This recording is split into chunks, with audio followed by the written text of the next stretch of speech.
first of all, it's a very daring movie because of the subject matter, especially at the time that's happening now. Do you agree with me on that? Well, I think it is timely. I think given how America is sort of having a rather conservative swing, particularly with opinions about sexuality, that it certainly is relevant today. But the movie's been in development for a very, very long time, so it just has happened to have landed here. It wasn't planned that way. Everybody will respond to it very differently. There'll be a lot of people who celebrate it and a lot of people who condemn it, and you know, but there's an awful lot to learn there, and it certainly isn't. It takes several different views of Kinsey, so I hope that it's a fair representation. Well, what you learn is how much of what a huge part of his life she was, how she completely understood him, and the sort of emotional support that she gave him throughout those years where he was doing his research and then when the books were published. And you learn really what a remarkable marriage it was. I mean, the reason he went into sex research to begin with was to help married couples. And it certainly benefited his own marriage. I don't think they did have unconditional love, but they deeply loved each other. And they were lifelong partners. They were intellectual equals. They weathered periods of time that were difficult for them when they explored their own sexual behavior. But they were a remarkable couple.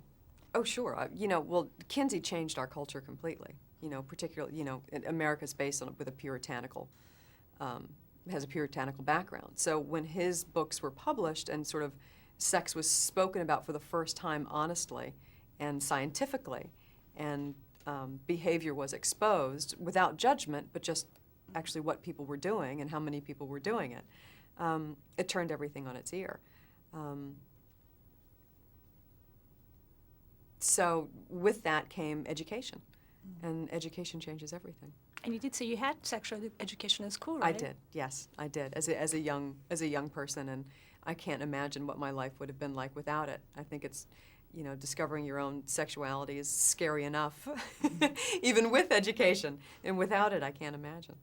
Now, Liam Neeson, and you worked with him before on a theater, so transferring that to the movie screen, Yeah. a little bit about that relationship. Well, it's a fantastic thing to be able to do, and very rare to be able to work with someone so closely on stage and then do a movie with them soon afterwards. And you're able to start at a whole other level, because we're friends also in life. I spend a great deal of time with he and his wife and his children, and it's just great fun when you get to work with friends.